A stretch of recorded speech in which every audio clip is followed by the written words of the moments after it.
정확한 검사 결과는 없는데 공황장애, 우울증, 대인기피증, 인정하기 싫은 말들로 사람들이 나를 부릅니다. 하지만 먼저 인정해야 합니다. 많은 사람들이 같은 말을 합니다. 목사님, 저보고 우울증, 공황장애래요. 기도를 하고 있는데 왜 계속 어지러울까요? 저는 정신병자가 아닙니다. 내 잘못이 아닙니다. 어떻게 기도를 해야 할지, 무슨 제목으로 해야 할지 몰라서 그런 겁니다. 오늘은 본론으로 첫 번째 말씀 바로 시작하겠습니다. 준비되셨다면 구독 먼저 부탁드립니다. 첫 번째, 하나님의 임재를 구하세요. 우울할 때 가장 먼저 해야 할 기도가 있습니다. 바로 하나님의 임재를 구하는 것입니다. 여러분, 우울의 가장 큰 고통이 무엇인지 아십니까? 외로움입니다. 아무도 나를 이해하지 못한다는 고립감입니다. 혼자라는 두려움입니다. 가족이 있어도, 교회에 나가도, 사람들 속에 있어도 혼자인 것 같습니다. 아무도 내 마음을 몰라. 나 혼자만 이렇게 힘든 것 같아. 이런 생각이 계속 반복됩니다. 그럴 때 무엇보다 필요한 것이 바로 하나님의 임재입니다. 성경은 이렇게 약속합니다. 내가 세상 끝날까지 너희와 항상 함께 있으리라. 마태복음 28장 20절. 이 말씀을 보십시오. 가끔이 아닙니다. 항상입니다. 세상 끝날까지입니다. 예수님은 우리 곁을 떠나신 적이 단 한 번도 없으십니다. 우울할 때, 힘들 때, 눈물 흘릴 때, 그 모든 순간 우리 곁에 계셨습니다. 단지 우리가 느끼지 못했을 뿐입니다. 우울은 우리의 영적인 감각을 무디게 만듭니다. 마치 감기에 걸리면 미각이 사라지는 것처럼 우울은 하나님을 느끼는 능력을 약하게 만듭니다. 하지만 하나님은 여전히 거기 계십니다. 그래서 우리는 먼저 이렇게 기도해야 합니다. 하나님, 지금 여기 계심을 느끼게 해주세요. 2024년 11월 부산에 사시는 62세 이순희 권사님의 이야기를 들려드리겠습니다. 남편이 갑작스럽게 쓰러진 후 중환자실에 입원했습니다. 40년을 함께 산 남편이었습니다. 의사는 희망이 거의 없다고 했습니다. 권사님은 매일 병원과 집을 오가며 무너져 내렸습니다. 기도해야 한다는 것은 알았지만 입이 떨어지지 않았습니다. 어느 날 새벽 병원 복도 의자에 앉아 있는데 눈물만 계속 흘러내렸습니다. 그때 한 문장이 마음에 떠올랐습니다. 하나님, 지금 여기 계신다면 느끼게 해주세요. 처음엔 아무 느낌이 없었습니다. 하지만 계속 이 한 문장만 반복했습니다. 5분쯤 지났을까요? 갑자기 마음에 따뜻한 무언가가 느껴졌습니다. 말로 설명할 수 없는 평안이었습니다. 아, 하나님이 정말 여기 계시구나. 그날 이후 권사님은 매일 아침 이 기도를 드렸습니다. 하나님, 오늘도 제 곁에 계심을 느끼게 해주세요. 놀랍게도 3주 후 남편의 상태가 호전되기 시작했습니다. 의사들도 놀라워했습니다. 2개월 후 남편은 퇴원했습니다. 권사님은 제게 이렇게 말씀하셨습니다. 목사님, 하나님이 함께 계신다는 것을 아는 것과 느끼는 것은 완전히 다르더라고요. 그분이 함께 계시다는 것을 느끼는 순간 우울이 사라지기 시작했어요. 사랑하는 성도님들, 지금 저와 함께 이렇게 기도해 보시겠습니까? 사랑의 하나님 아버지, 지금 이 순간 제 곁에 계심을 감사드립니다. 제가 느끼지 못할 때도 항상 함께 하셨던 주님을 찬양합니다. 지금 이 우울한 마음속에서도 주님은 저와 함께 계십니다. 주님의 임재를 느끼게 해주세요. 주님의 따뜻한 손길을 경험하게 해주세요. 더 이상 혼자가 아님을 알게 해주세요. 주님이 나와 함께 계심을 믿습니다. 예수님의 이름으로 기도합니다. 아멘.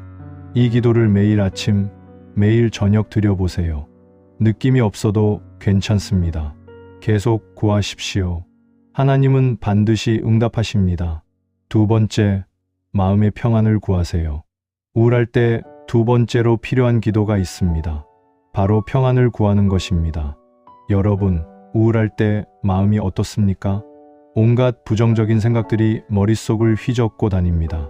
이대로 계속 힘들면 어떡하지? 내가 왜 이렇게 약할까? 다른 사람들에게 짐이 되는 건 아닐까? 앞으로 더 나빠지면 어떡하지? 불안과 두려움이 끊임없이 몰려옵니다. 밤에는 잠을 이루지 못하고 낮에는 아무것도 할 수 없습니다.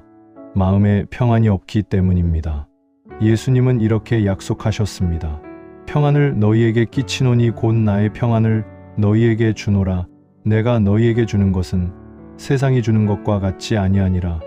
너희는 마음에 근심하지 말고 두려워하지도 말라. 요한복음 14장 27절. 이 말씀을 자세히 보십시오. 예수님이 주시는 평안은 세상이 주는 것과 같지 않다고 하셨습니다. 세상의 평안은 무엇입니까? 문제가 해결되어야 평안합니다. 상황이 좋아져야 평안합니다. 조건부 평안입니다. 하지만 예수님의 평안은 다릅니다. 상황과 상관없이 주어지는 평안입니다. 폭풍 속에서도 누릴 수 있는 평안입니다. 너희는 마음에 근심하지 말고 두려워하지도 말라. 이것은 명령이 아니라 약속입니다. 하나님이 우리에게 평안을 주시겠다는 약속입니다.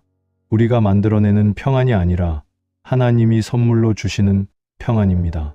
2024년 8월 대전에 사시는 56세 최영미 집사님의 이야기입니다. 20대 딸이 갑자기 집을 나갔습니다. 엄마와의 갈등 때문이었습니다. 집사님은 매일 딸 생각에 잠을 이루지 못했습니다. 내가 뭘 잘못했을까? 딸이 어디서 무엇을 하고 있을까?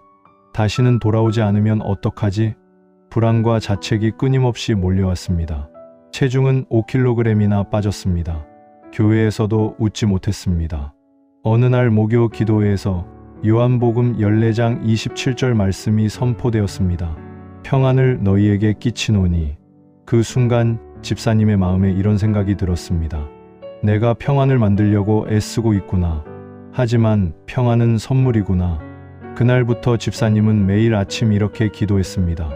예수님, 주님의 평안을 주세요. 제가 만들 수 없는 그 평안을 주세요. 처음 일주일은 변화가 없었습니다. 하지만 계속 기도했습니다. 2주째 되던 어느 날 아침 신기한 일이 일어났습니다. 눈을 떴는데 마음이 고요했습니다. 여전히 딸은 연락이 없었습니다. 상황은 하나도 바뀌지 않았습니다.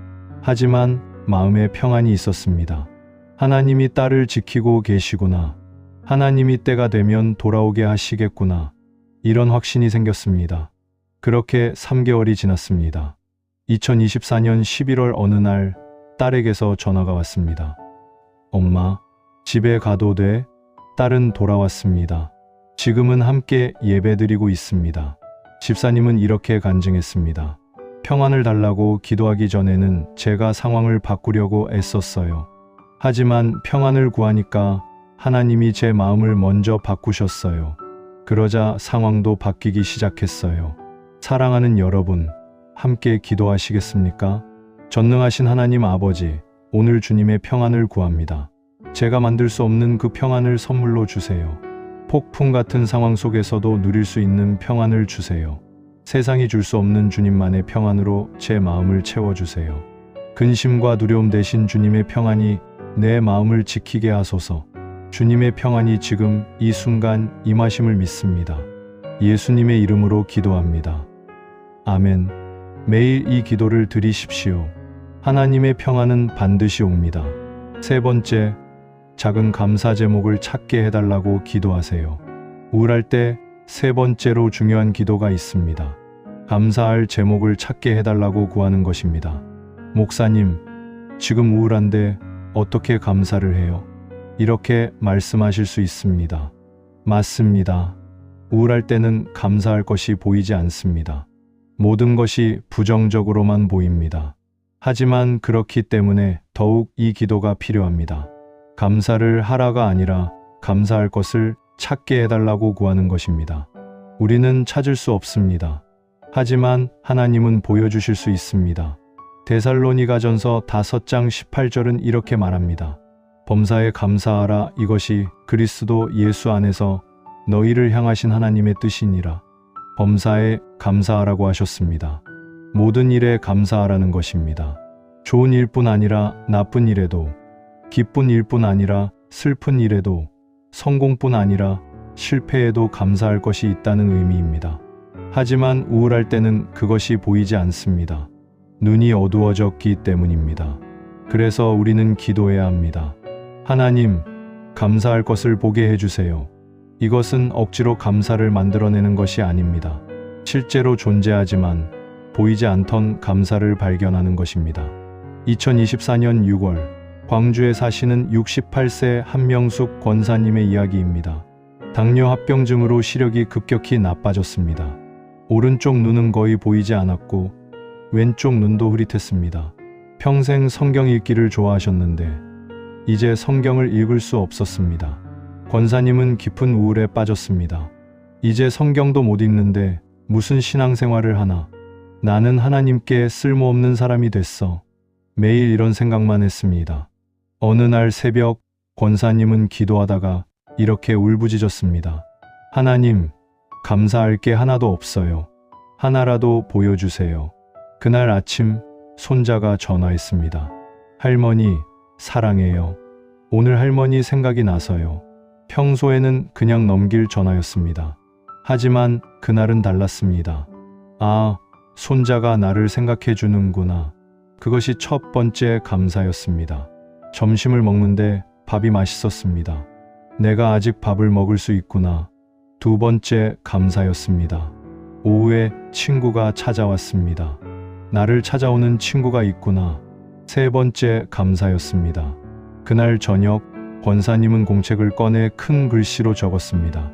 1점, 손자가 전화해줘서 감사합니다. 2점, 밥을 먹을 수 있어서 감사합니다. 3점, 친구가 있어서 감사합니다. 다음 날도 똑같이 기도했습니다. 하나님, 오늘도 감사할 것 하나만 보여주세요. 그날은 날씨가 좋았습니다. 햇살이 따뜻했습니다. 눈은 잘 안 보여도 햇살의 따뜻함은 느낄 수 있구나. 그렇게 매일 작은 감사를 찾기 시작했습니다. 한 달 후, 권사님의 공책에는 30개의 감사가 적혀 있었습니다. 3개월 후에는 90개가 넘었습니다. 신기한 일이 일어났습니다. 우울이 서서히 사라지기 시작한 것입니다. 상황은 바뀌지 않았습니다. 시력은 여전히 나빴습니다. 하지만 마음은 달라졌습니다. 2025년 1월, 권사님은 제게 그 공책을 보여주며 말씀하셨습니다. 목사님, 감사는 감사할 일이 있어서 하는 게 아니라 감사할 눈이 열려서 하는 거더라고요. 하나님이 제 눈을 열어주셨어요. 사랑하는 성도님들, 함께 기도하시겠습니까? 은혜의 하나님 아버지, 지금 감사할 것이 보이지 않는 제 눈을 열어주세요. 범사에 감사하라 하신 주님의 뜻을 이루게 하소서. 작은 것이라도 좋으니 오늘 하나만 보게 해주세요. 감사의 눈이 열리면 우울이 물러감을 믿습니다. 주님이 주신 것들을 발견하게 하소서. 감사로 하루를 시작하고 감사로 하루를 마치게 하소서. 주님의 은혜가 내 삶 가득함을 믿습니다. 예수님의 이름으로 기도합니다. 아멘. 오늘부터 매일 잠들기 전 하나씩 감사를 적어보세요. 하나님이 여러분의 눈을 열어주실 것입니다. 네 번째, 용서와 회복을 구하세요. 우울할 때 네 번째로 필요한 기도가 있습니다. 용서와 회복을 구하는 것입니다. 혹시 이런 경험 있으십니까? 우울한 마음으로 지내다 보면 과거의 상처들이 계속 떠오릅니다. 10년 전, 20년 전 일인데도 어제 일처럼 생생합니다. 그때 그 사람이 나한테 그렇게 말하지 않았어도, 내가 그때 그런 선택을 하지 않았더라면 왜 나한테만 그런 일이 일어났을까? 과거가 현재를 지배합니다. 용서하지 못한 상처, 잊지 못한 아픔, 버리지 못한 후회가 우리를 묶어둡니다. 그리고 그것이 우울을 더 깊게 만듭니다. 마태복음 6장 1-4에 1-5절에서 예수님은 이렇게 말씀하셨습니다. 너희가 사람의 잘못을 용서하면 너희 하늘 아버지께서도 너희 잘못을 용서하시려니와 너희가 사람의 잘못을 용서하지 아니하면 너희 아버지께서도 너희 잘못을 용서하지 아니하시리라. 용서는 선택이 아니라 필수입니다. 용서하지 않으면 우리가 더 고통받습니다. 용서는 상대방을 위한 것이 아니라 나를 위한 것입니다. 용서하지 않으면 그 사람이 계속 내 마음속에서 나를 괴롭힙니다. 용서하면 그 사람을 내 마음에서 내보낼 수 있습니다. 또한 우리 자신도 용서받아야 합니다. 과거의 실수, 잘못된 선택, 후회되는 말들. 우리는 스스로를 용서하지 못하고 계속 자책합니다. 하지만 하나님은 이미 용서하셨습니다. 우리가 우리 자신을 용서해야 합니다. 2024년 9월 서울에 사시는 61세 박순애 권사님의 이야기입니다. 15년 전 권사님은 시어머니와 큰 갈등이 있었습니다. 심한 말다툼 끝에 시어머니는 집을 나가셨고 그 후 몇 년 만에 돌아가셨습니다. 화해하지 못한 채 영원한 이별이었습니다. 권사님은 그 죄책감을 15년간 안고 살았습니다. 내가 좀 더 참았더라면, 마지막에라도 용서를 구했더라면. 특히 명절이나 제사 때마다 우울이 심해졌습니다. 밤마다 시어머니 꿈을 꾸었습니다. 교회 생활도 제대로 하지 못했습니다. 나 같은 사람이 어떻게 하나님께 기도를 해? 2024년 여름 권사님은 더 이상 견딜 수 없어 상담 목사님을 찾아갔습니다. 목사님은 이렇게 말씀하셨습니다. 권사님, 시어머니를 용서하고 자신도 용서해야 합니다. 하나님께 그것을 구하세요. 처음엔 불가능해 보였습니다. 하지만 매일 아침 이렇게 기도하기 시작했습니다. 하나님, 시어머니를 용서할 수 있게 해주세요. 저 자신도 용서하게 해주세요. 일주일, 2주일, 한 달. 처음엔 아무 변화가 없었습니다. 하지만 계속 기도했습니다. 2개월쯤 지났을 때였습니다. 어느 날 새벽 기도 중에 눈물이 쏟아지기 시작했습니다. 시어머니도 힘드셨겠구나. 시어머니도 나를 용서해 주셨을 거야. 처음으로 이런 생각이 들었습니다. 그날 권사님은 시어머니 산소를 찾아갔습니다. 무덤 앞에 앉아 큰 소리로 울면서 말했습니다. 어머님, 용서해 주세요. 그리고 저도 어머님을 용서해요. 집으로 돌아오는 길, 가슴에 있던 무거운 돌덩어리가 사라진 것 같았습니다. 15년 만에 처음 느끼는 가벼움이었습니다. 그날 밤 처음으로 편안하게 잠들었습니다. 지금 권사님은 매주 교회에서 봉사하고 계십니다. 얼굴에 웃음이 돌아왔습니다. 권사님은 이렇게 간증했습니다. 용서는 제가 할 수 없었어요. 하나님께 구했더니 하나님이 제 마음을 바꿔주셨어요. 용서하는 순간 제가 자유로워졌어요. 사랑하는 여러분, 함께 기도하시겠습니까? 긍휼의 하나님 아버지, 용서할 수 없는 사람을 용서하게 해주세요. 주님이 먼저 나를 용서하셨듯이 나도 용서하게 하소서. 과거의 상처에서 자유롭게 하시고 미래로 나아가게 하소서. 나 자신도 용서하게 해주세요.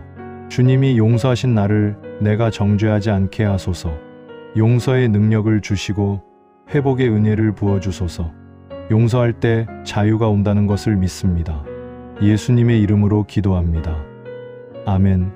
오늘 용서해야 할 사람이 있다면 그 이름을 부르며 이 기도를 드려보세요. 하나님이 여러분을 자유롭게 하실 것입니다. 5번째, 새로운 힘을 구하세요.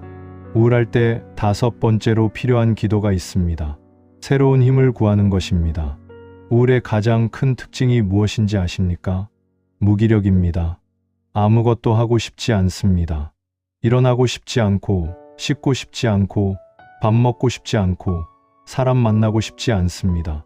심지어 기도하고 싶지도 않습니다. 에너지가 완전히 고갈된 느낌입니다. 나는 이제 끝났어. 다시는 예전처럼 돌아갈 수 없을 거야. 이런 절망감이 엄습합니다. 하지만 성경은 놀라운 약속을 합니다. 이사야 40장 2구에 3:1절을 보십시오. 피곤한 자에게는 능력을 주시며 무능한 자에게는 힘을 더하시나니 소년이라도 피곤하며 곤비하며 장정이라도 넘어지며 자빠지되 오직 여호와를 앙망하는 자는 새 힘을 얻으리니 독수리가 날개치며 올라감 같을 것이요 다른 박질하여도 곤비하지 아니하겠고 걸어가도 피곤하지 아니하리로다. 이 말씀을 자세히 보십시오. 피곤한 자에게 능력을 주신다. 무능한 자에게 힘을 더하신다. 누구에게 주십니까? 강한 사람이 아닙니다. 피곤하고 무능한 사람에게 주십니다. 지금 여러분이 무기력하다면 바로 여러분이 대상자입니다. 그리고 어떻게 받습니까? 오직 여호와를 앙망하는 자. 앙망한다는 것은 이를 바라본다는 의미입니다. 내 힘으로는 불가능하지만 하나님은 가능하다고 믿고 하나님을 바라보는 것입니다. 그러면 어떻게 됩니까? 새 힘을 얻는다. 독수리가 날개치며 올라간다. 완전히 새로운 에너지가 생깁니다. 2024년 10월 인천에 사시는 59세 김미선 집사님의 이야기입니다. 갑상선 질환과 갱년기가 겹치면서 심한 무기력에 빠졌습니다. 아침에 일어나는 것 자체가 고문이었습니다. 출근은 했지만 일을 제대로 할 수 없었습니다. 집에 오면 소파에 누워 천장만 바라봤습니다. 가족들이 말을 걸어도 대답하기 싫었습니다. 교회도 3개월간 나가지 못했습니다. 나는 이제 폐인이 됐어. 평생 이렇게 살아야 하나. 자살 생각도 들었습니다. 어느 날 집사님의 휴대폰에 목사님이 보낸 말씀이 떴습니다. 오직 여호와를 앙망하는 자는 새 힘을 얻으리니. 이사야 4031. 처음엔 그냥 지나쳤습니다. 하지만 그날 밤 잠들기 전에 다시 그 말씀이 떠올랐습니다. 새 힘, 나도 받을 수 있을까? 다음 날 아침 침대에 누운 채로 기도했습니다. 하나님, 일어날 힘도 없어요. 새 힘을 주세요. 그날은 변화가 없었습니다. 하지만 다음 날도 똑같이 기도했습니다. 하나님, 오늘도 새 힘을 주세요. 3일째, 4일째, 일주일. 처음엔 아무 느낌이 없었습니다. 하지만 2주째 되던 어느 날 아침이었습니다. 평소처럼 침대에 누워 기도를 드렸습니다. 하나님, 오늘도 새 힘을 주세요. 그런데 그날은 달랐습니다. 기도를 마치고 일어나는데 몸이 가벼운 느낌이었습니다. 오늘은 좀 다른데? 씻고 밥을 먹었습니다. 출근길도 평소보다 덜 힘들었습니다. 일을 하는데 집중이 되었습니다. 이게 새 힘인가? 그날 이후 조금씩 나아지기 시작했습니다. 한 달 후 집사님은 다시 교회에 나갔습니다. 2개월 후에는 구역 예배 인도를 할 수 있었습니다. 3개월 후 집사님은 간증을 했습니다. 처음엔 아무 느낌이 없었어요. 하지만 계속 구했더니 어느 날부터 정말 새 힘이 생기기 시작했어요. 마치 배터리가 충전되는 것 같았어요. 지금은 아침마다 이 기도로 시작해요. 하나님이 매일 새 힘을 주세요. 독수리는 나이가 들면 날개가 무거워져서 날 수 없습니다. 그런데 독수리는 바위에 날개를 부딪혀 헌 깃털을 떨어뜨립니다. 그리고 새 깃털이 나면 다시 높이 날아오릅니다. 우리도 마찬가지입니다. 헌 것을 버리고 새 힘을 받아야 합니다. 그 새 힘은 하나님이 주십니다. 사랑하는 성도님들, 함께 기도하시겠습니까? 능력의 하나님 아버지, 지금 저는 너무 지치고 피곤합니다. 아무것도 할 수 없을 것 같은 무기력이 저를 짓누릅니다. 하지만 주님은 피곤한 자에게 능력을 주시고 무능한 자에게 힘을 더하십니다. 오늘 저에게 새 힘을 주세요. 독수리가 날개치며 올라가는 그 힘을 주세요. 다른 박질하여도 곤비하지 않고 걸어가도 피곤하지 않은 그 능력을 주세요. 주님만을 바라봅니다. 주님의 새 힘이 임함을 믿습니다. 예수님의 이름으로 기도합니다. 아멘. 매일 아침 이 기도를 드리십시오. 하나님의 새 힘이 여러분에게 임할 것입니다. 6번째, 미래의 소망을 구하세요. 우울할 때 6번째로 필요한 기도가 있습니다. 미래의 소망을 구하는 것입니다. 우울의 가장 무서운 점이 무엇인지 아십니까? 미래가 보이지 않는다는 것입니다. 앞날이 캄캄합니다. 앞으로 어떻게 될까? 이 고통이 언제 끝날까? 내 인생은 이제 끝난 건가? 희망이 없으면 살 수가 없습니다. 잠언 29장 18절은 이렇게 말합니다. 묵시가 없으면 백성이 방자히 행하거니와. 묵시는 영어로 vision, 즉 미래에 대한 보임입니다. 미래가 보이지 않으면 사람은 방향을 잃습니다. 하지만 하나님은 우리에게 소망을 주십니다. 예레미야 29장 11절을 보십시오. 여호와의 말씀이니라. 너희를 향한 나의 생각을 내가 아나니 평안이요 재앙이 아니니라. 너희에게 미래와 희망을 주는 것이니라. 이 말씀을 보십시오. 하나님은 우리를 향한 생각이 있으십니다. 그것은 평안입니다. 재앙이 아닙니다. 그리고 우리에게 미래와 희망을 주신다고 약속하십니다. 지금은 보이지 않아도 하나님은 이미 준비하고 계십니다. 지금은 어두워도 하나님은 이미 빛을 켜놓으셨습니다. 우리는 단지 그것을 보지 못할 뿐입니다. 그래서 기도해야 합니다. 하나님, 제 미래를 보여주세요. 소망을 주세요. 2024년 12월 부산에 사시는 64세 정경숙 권사님의 이야기입니다. 남편이 사업 실패로 큰 빚을 졌습니다. 집을 팔았고 전세로 이사했습니다. 권사님은 60대 나이에 식당 설거지 일을 시작했습니다. 하루 8시간 서서 일하는 것이 너무 힘들었습니다. 이 나이에 이런 일을 하다니. 우리 노후는 어떻게 되는 거지? 앞으로 몇 년이나 더 이렇게 살아야 하나? 미래가 절망적으로 보였습니다. 매일 밤 베개를 적시며 울었습니다. 어느 날 새벽 권사님은 기도 중에 예레미야 29장 11절을 읽었습니다. 너희를 향한 나의 생각을 내가 아나니 너희에게 미래와 희망을 주는 것이니라. 하나님, 정말 우리에게도 미래가 있습니까? 정말 희망이 있습니까? 권사님은 울면서 기도했습니다. 그날부터 매일 이 말씀을 붙잡고 기도했습니다. 하나님, 제 미래를 보여주세요. 소망을 주세요. 1개월, 2개월, 상황은 바뀌지 않았습니다. 여전히 설거지 일을 했고 여전히 힘들었습니다. 하지만 신기하게도 마음이 조금씩 변하기 시작했습니다. 지금은 힘들지만 영원히 이렇지는 않을 거야. 하나님이 때가 되면 길을 열어주실 거야. 이런 확신이 생겼습니다. 3개월쯤 지났을 때였습니다. 식당 사장님이 권사님께 말했습니다. 권사님, 일을 너무 성실하게 하시네요. 홀서빙 하실 수 있어요? 급여가 더 높아요. 권사님은 홀서빙으로 옮겼고 월급이 50만 원 올랐습니다. 더 놀라운 일은 그 다음이었습니다. 홀에서 일하다가 한 집사님을 만났습니다. 그 집사님은 요양원을 운영하고 있었습니다. 권사님, 우리 요양원에서 일하실래요? 사람이 필요해요. 권사님은 요양원 요양보호사로 일하게 되었습니다.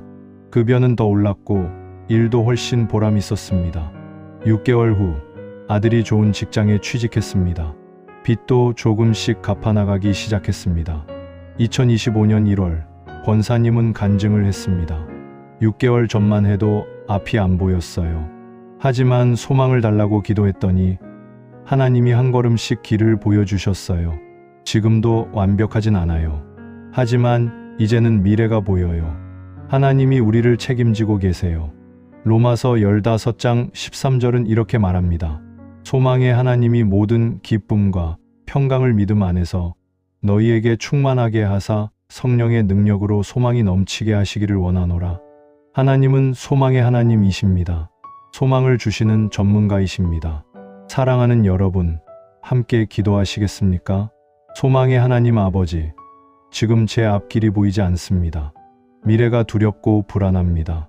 하지만 주님은 나를 향한 생각을 가지고 계십니다. 그것은 평안이요, 재앙이 아닙니다. 나에게 미래와 희망을 주시는 하나님을 찬양합니다. 오늘 제 마음에 소망을 부어주세요. 앞날을 믿음의 눈으로 볼 수 있게 해주세요. 지금은 어두워도 주님이 이미 길을 준비하고 계심을 믿습니다. 소망이 넘치게 하소서. 예수님의 이름으로 기도합니다. 아멘. 매일 이 기도를 드리십시오. 하나님이 여러분의 미래를 밝혀주실 것입니다. 7번째, 승리와 기쁨을 선포하세요. 우울할 때 마지막으로 필요한 기도가 있습니다.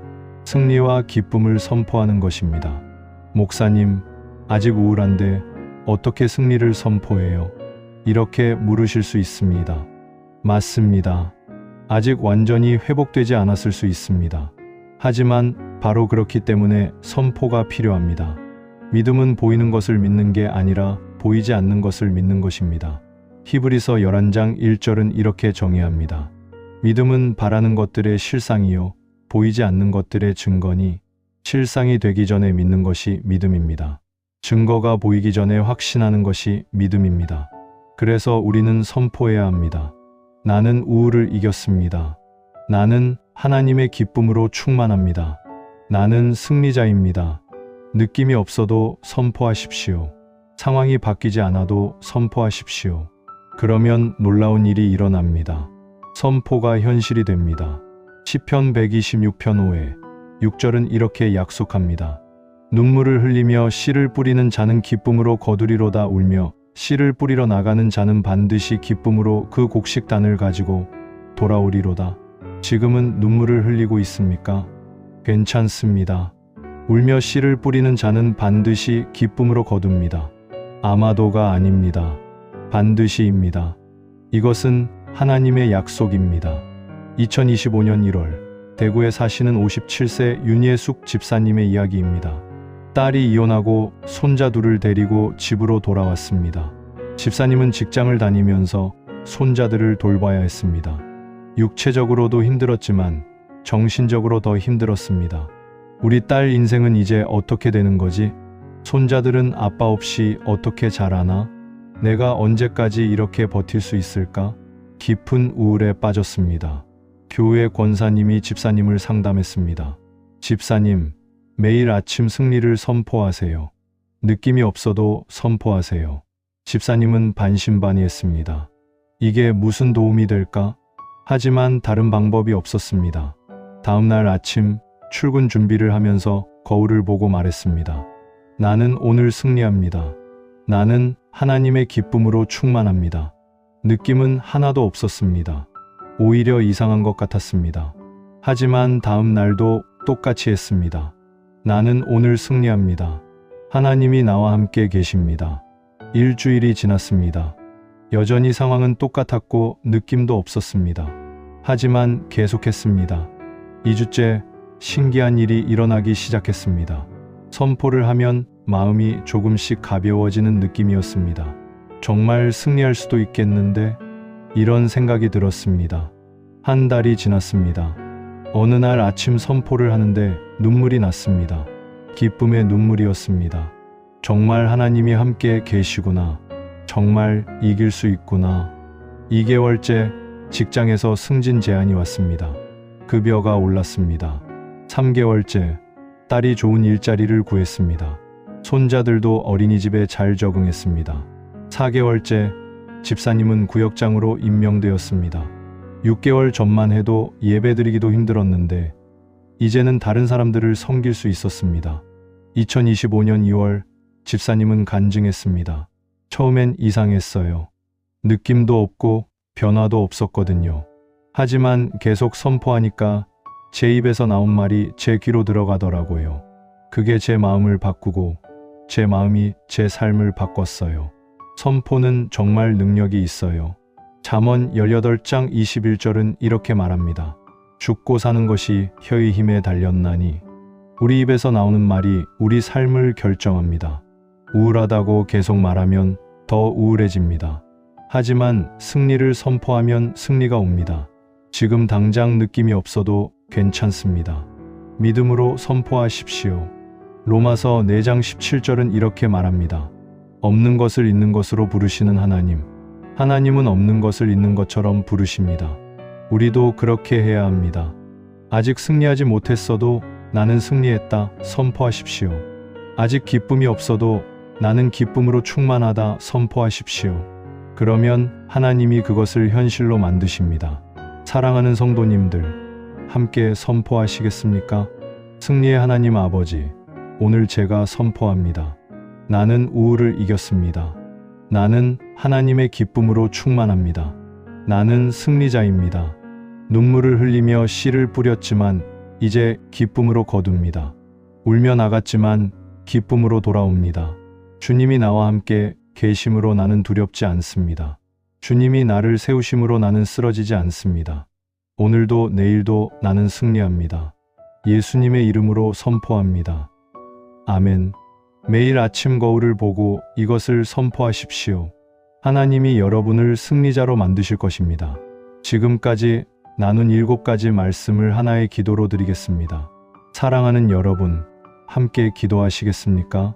사랑과 능력의 하나님 아버지, 오늘 이 시간 주신 7가지 기도 제목을 감사드립니다. 하나님의 임재를 느끼게 하시고 세상이 줄 수 없는 평안을 주시며 감사할 것을 보게 하시고 용서와 회복을 주시며 새로운 힘을 부어주시고 미래의 소망을 보여주시며 승리와 기쁨을 선포하게 하신 주님을 찬양합니다. 저는 고백합니다. 주님은 세상 끝날까지 나와 함께 계십니다. 주님의 평안이 내 마음을 지킵니다. 주님의 은혜가 내 삶에 가득합니다. 주님이 나를 용서하셨고 나도 용서합니다. 주님이 피곤한 자에게 능력을 주시고 무능한 자에게 힘을 더하십니다. 주님은 나를 향한 생각이 있으시니 평안이요 재앙이 아니며 나에게 미래와 희망을 주십니다. 눈물을 흘리며 씨를 뿌렸지만 반드시 기쁨으로 거둡니다. 오늘부터 저와 제 가족이 매일 이 7가지 기도 제목으로 하루를 시작하게 하소서. 우울이 찾아올 때마다 이 기도로 대적하게 하소서. 이 기도가 우리 삶의 무기가 되게 하시고 우리 마음의 방패가 되게 하소서. 복잡한 기도가 아니라 단순하지만 강력한 이 기도로 승리하게 하소서. 하나님의 임재 안에서 평안을 누리고 감사 속에서 용서를 경험하며 새 힘으로 소망을 붙잡고 승리를 선포하며 살게 하소서. 우리의 우울이 찬양으로 바뀌고 우리의 눈물이 기쁨으로 바뀌며 우리의 절망이 소망으로 바뀌는 놀라운 역사를 경험하게 하소서. 이 모든 것이 주님의 약속이심을 믿고 신뢰하며 의지합니다. 살아계신 예수 그리스도의 이름으로 기도합니다. 아멘. 사랑하는 여러분, 오늘 우리는 우울할 때 필요한 7가지 기도 제목을 나누었습니다. 첫째, 하나님의 임재를 구하십시오. 혼자가 아니라는 것을 느끼는 순간 우울은 힘을 잃습니다. 둘째, 마음의 평안을 구하십시오. 세상이 줄 수 없는 하나님의 평안이 여러분을 지킬 것입니다. 셋째, 감사 제목을 찾게 해달라고 기도하십시오. 감사의 눈이 열리면 우울이 물러갑니다. 넷째, 용서와 회복을 구하십시오. 용서하는 순간 여러분이 자유로워집니다. 다섯째, 새로운 힘을 구하십시오. 하나님은 피곤한 자에게 능력을 주십니다.